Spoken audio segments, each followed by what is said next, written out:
network to the world. Subscribe now to the Hot 97 YouTube channel. It's Ebro in the Morning with Laura Stiles and Rosenberg. So people are mad at Meek Mill for his album cover. No, let's not say people. Let's say that guy in L.A. who was screaming at the bus. There's more than that guy? More than that. There's people on Twitter coming for Meek. And I don't know if you've seen his album cover, but it's actually pretty cool. It's just like, yes, it shows images like really of black women and men naked, but the way I think it's really cool, and the artwork was created by a woman named Nina Chanel. Yo, Nina, what's going on? A black woman. Yes, she's a New York-based artist who explores race, gender, pop culture, homophobia in her work. You know, Nina, you go look up Nina Chanel. She's Abney. dope. Shout to she also, I got a custom Uno card, Nina Chanel Abney Uno card deck. That came. I mean, she's been doing stuff. So she's been a big artist. She's been an artist for a while. This is not like her first big piece. The video. She's been on the cover of the New Yorker, by the way. Come on. Okay, so she's been around. Now, the video that was moving around of this crazy guy screaming at the bus. At first, he says he has like one or two moments, Laura, where I think you could see it and go, I understand why maybe on a bus the imagery of women could surprise someone at first. If you were just like walking on the street and you saw a naked woman bent over, even artistically on a bus. Then your man goes from there, beyond that, and starts screaming about it being satanic. What? I was like, hey, listen, this guy, maybe he's just really prude and this is too much. Okay. Then he starts going, yeah, this is satanic. Look at the chessboard. We know what this is. Plus the vaccine. We see what's happening. I was like, okay, this is now just a video of a Looney Tune screaming at a bus. We are watching a man scream at a bus. That's why I saw it a couple days ago. It was a non-story for me. Yeah, it surprised me to see all like the people on tweets about and women coming for Meek. Well, listen, when you're an artist like Meek, and if you haven't been following Meek for the last probably 18 months, it's been kind of a thing for people to try to come for Meek on social media for one thing or another. 18 months? I would go even further than that. You think so? It's been several years. It's been ever since Drake. Let's be real. People look for reasons to come for Meek all the time. Hey, y'all, relax, B. It's art. Congratulations. It's not real. Yourself. It doesn't even look real. It looks like cartoons. It's squares and triangles. Yeah. Calm down. And by the way, there's nothing like overtly sexual about it. You know what I mean? There's no like sexual innuendo. I mean, it's naked bodies. Yeah, one girl's bent over, but you can see that you can see her womanly part. No, they don't show a womanly part. It's almost like a Ken doll. They put a dot. Oh, Nina put like a dot where it would be her vagina. Oh, I thought that was the vagina. It's a pink dot. It's a pink dot. It looks like the joint. You know what I mean? It does look like it's supposed to be the joint. It's not enough to send someone through the bend like this with the things that are out there in the world right now. Right. That part. Rosenberg, what you got? Man, if I have to deal with any more people coming at me on my timeline. I had this written down to address today your John Gruden takes. The people who are either defending John Gruden or hitting me with the what about the what about isms. But the what about blank is so frustrating. I can't just, and if you're listening right now and you are one of these people who's been thinking, I hear what they're saying about John Gruden, but what about? And then it's just a black person doing something is in your brain. Please hit that person with congratulations. You played yourself. Yesterday I got everyone. What about Antonio Brown? I saw that. What about Dr. Dre? What about the Dr. Dre one was like, well, how dare the NFL come at John Gruden for what he said in a professional email. As the head of an organization. Team. He's not just the coach. John Gruden was the absolute buck stops here head boss of the Raiders. And comparing that to rappers who are going to perform at halftime. If the NFL is offended... Because they have profanity and things like that. And Snoop has profanity and Dre has profanity in his lyrics. They're comparing that to John Gruden, the head of an organization, a football franchise, sending homophobic, racial slur-laden... Everything. He attacked every group. I was looking for other folks. No, he got them all. He hit everybody. And in multiple emails over periods of time. Years. Going up to 2018, by the way. And people are protecting him? Not protecting him. They're doing the white person thing of when they see a white racist called out, they have to go, but what about the black guy? Sometimes their favorite move is they'll just send a video of a black person doing something bad. They'll just be like, look at this guy. Look at that guy committing a crime. And I'm like, wait. We're talking about John Gruden being a racist, and you just sent me a picture of an anonymous black man doing something? What does this have to do with anything? God. It's almost as if what they really want to say is, yo, you should be racist. Look at this guy. They're that dumb. Congratulations. Well, I can't do it. A lot of it started, at least I saw it yesterday. Somebody, I forget the person, tried to say John Gruden was fired because he's a white male, Catholic. What? This is anti-Catholic? No, that's why they're getting rid of him, because white men are under attack. He's also religious. He's Catholic. I've never heard him being openly Catholic. Never heard of that. And I wouldn't have known he was Catholic. Right? Wild. And I said, actually, what you're missing is the reason he thought he could behave the way he's behaving. Correct. Is actually because he's a white male. Fact. And he thinks he's untouchable. Right. Actually, the reason he got the largest contract for a head coach in NFL history at $100 million. After being away for 10 years and having won one Super Bowl 20 years ago. The reason he was able to do that is because he's a white man. But how about this? Let's dig in, and that's 1,000% correct. How about saying that was before? How about you dig in? You know what I'm saying? But that was a few years ago, but now it's different. Now you dig in further. You dig in further the John Gruden thing. It just kept bothering me more. Like we talked about it all day and on the K show yesterday afternoon. And as we kept going further, Michael told me, I didn't realize this. He was like, you realize that when he got to Oakland, he fired their black GM immediately? Yes. And I was like, oh, I didn't remember that. And he brought in Mike Mayock, another old, regular white dude, made him the GM. Over his time in the NFL, he's had all white coordinators except the black one that was in one of the places like Tampa when he first got there, or Oakland when he first got there 20 years ago. And after 2 seasons in which he improved the defense from 30th to 16th, he was unceremoniously fired. No one knows why. He fired their black punter in Oakland, Marquette King. Marquette King for an attitude problem. Marquette King used to boost the ball like 60 yards. And obviously, phenomenal. And obviously he stood out because there are not a lot of black punters. So you notice that he's the black punter. And then he was good. And he was good. And then he gets there and he's gone. And everyone's like, oh, why did Marquette King get cut? You don't think about it that much, though. It's a punter. You're not quite sure. Whatever. You start adding all these things up. You're like, yo, his racism wasn't just a thing in email. It was what racism is. He used that in his power to make decisions and affect people's lives. I have a question. So, I haven't been following this story that deep, and I'm sorry if this has been brought out, but who was he emailing? He was emailing the then president, since fired president of the Washington football team, Bruce Allen, who was his old boss and friend in Oakland 20 years ago. And how did he respond to these emails?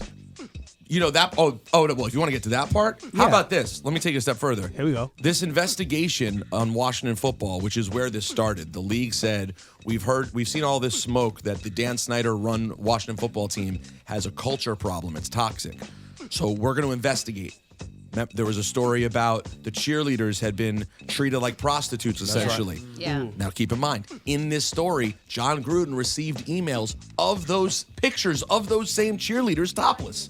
So those pictures did exist. That whole thing did happen. Wow. Jay Gruden, John Gruden's brother, who was head coach of Washington from 2014 to 2019, in the crux of this whole culture problem, he did a radio interview on 106.7 in D.C. yesterday. And they said, so during the investigation with Beth Wilkinson, what did they ask you? What can you tell us about this? Jay Gruden, the head coach of the team that was being investigated for a culture problem, said, I'm just hearing about this whole investigation. No one talked to me. He was never interviewed in this supposed investigation. And he was the head coach. He was the head coach for 5 years. So not only are they not telling us what was on the other side of the emails by the Washington football people, they wouldn't even really investigate like that if they didn't ask Jay Gruden a question. The head coach. And we're supposed to believe this only happening to Gruden. Well, and that's the real story here. While we do all this ping-ponging back, this is just the NFL being, guess what? The NFL. Also, Brooklyn Nets. Congratulations, you played yourself. Another year with Kyrie Irving. Yo. I did the math. Listen, Kyrie gon' Kyrie, B. I did the math yesterday. He's actually played more than I thought. In the 4 years since he left Cleveland for Boston, he's played 201 out of 308 possible regular season games. That's damn good. 66%? That's pretty good. That's pretty good. Considering I thought it was like 50%. But no, 66%. This year, how many we'll see? Well, will we see? I mean, maybe, I think by the spring, there's a chance After the All-Star break, things may calm down, the mandates go away, and And he back at they're it. going to see how the winter goes. If the winter turns up, Biden just announced that to come across the north border of Canada or the south border from Mexico, it's just a regular, everyday, regular, you just doing your travels, you got to have a vaccine. You got to have proof of a vaccine. That's supposed to be rolling out soon. For Mexico and Canada. For visitors coming from those places in. I don't know if that's going to apply to international travel, but they're saying that's going to be the next phase. That you got to have, if you want to come to America, you got to have a COVID So vaccine. basically, what it sounds like they're doing here is they're not this next 6 months, they're planning on this being the end. They don't want this to be continuing into next year. They're not playing no games. Like in the summer, like next summer, we're still not fully open. That's not something I think they're not considering. playing any games. Full court pressure. Full court. So Kyrie, maybe we won't see him. But I think the Nets ultimately made the right decision for their team, though. Now, through someone, I forget who the person is. I saw the article. I think you may have sent her King Louis. I don't know who the person was, but they said Kyrie's spoke. Someone said he's not anti-vax. This is just an exercise in him speaking on behalf of people having a choice. Yeah. But he's not himself anti-vax. Well, listen. Well, the anti-vax is a big umbrella that they keep putting on everybody who specifically is hesitant about this. Right, but it could be other things. But Kyrie, as Kyrie said, I am not getting vaxxed. That's the whole thing. The thing that I'm most annoyed about with the whole thing, probably, because I do respect Kyrie and I think he's a thoughtful person and a good person. Yo, you cannot refer to Kyrie as the voice of the voiceless if he's not willing to use his voice to give a statement. Right. He hasn't said why he's sitting out. Right. You cannot call him the voice of the voiceless if he's not going to use his voice. Body language. They know why he's sitting out, though. They know why he's sitting out. And I'm with you because we do want to hear from them. But it was the same thing with Kaepernick. We wanted to hear more. But in this case, we just said we don't know because now they're saying he's not anti-vax. He's saying it's just about personal choice. We don't even know what his angle is. No, that is his angle. I feel like, his angle is personal choice. It's ultimately about choice. It's all about choice. That's the of the vax. This specific one. I guess you guys know Kyrie because I haven't. No, that's my interpretation, which is your issue. Is why are people interpreting? Say what you want to say, but often when it comes to activism or someone doing something on behalf of someone else, it is like, it's about choice. That's what everyone's saying. True. People are saying their thing here is not even. I've seen vaccinated people say, look, I'm for people because they've been sold the bill that getting vaccinated right now or forcing people to get vaccinated right now means that we are now on the slippery slope of people not having any choice. I get it. Yeah, absolutely. That's how I understand why people feel that way. Like it's moving in that direction. But I would push back and say, no. You have choices. You have plenty choices. And Being told by your employer that you have to do something that protects their business if you want the job means you have a choice not to take the job. Well, that's one scenario. That's kind of like, for instance, playing for the Yankees. Right. You have to shave your mustache. You got to shave your facial hair, B. That's there. And you might be like, religious exemption. Because there are religions. For sure. That you people, don't shave. You don't shave. And they're going to be like, but it's the Yankees. You don't have to come. You don't have to come in. But to your point of it being a slippery slope, like those examples could be one thing, but if it continues to go in this direction, But that's with anything. But that's with anything. Because you mentioned the northern and southern borders too. But that's once again, it's the federal government saying that, hey, if you want to now, if you are a citizen and you live here, right, and you already live here, I don't know what the rule's going to be if you're not vaccinated. Can you go? As of right now. I don't know what that rule's going to be. Right. But if you live here, know. and you're a citizen of America, you have a choice to not get vaccinated. And the businesses have a decision, a choice to make as a business decision, and local governments have a choice to make, just like in Texas. The Texas governor is saying, yo, no law is going to be passed to mandate. That will never happen in Texas. That's what the governor's saying. Corporations are saying he won't allow for a vaccine mandate. A vaccine mandate. Got it, in Texas. Corporations, IBM and other corporations in Texas are saying, we're ignoring you, sir. We're listening to the president. And people who work for us, they getting this vaccine. Yeah. But so my point is people do have choices. The choices are there, but it feels they're like getting the slim. Choices. Exactly.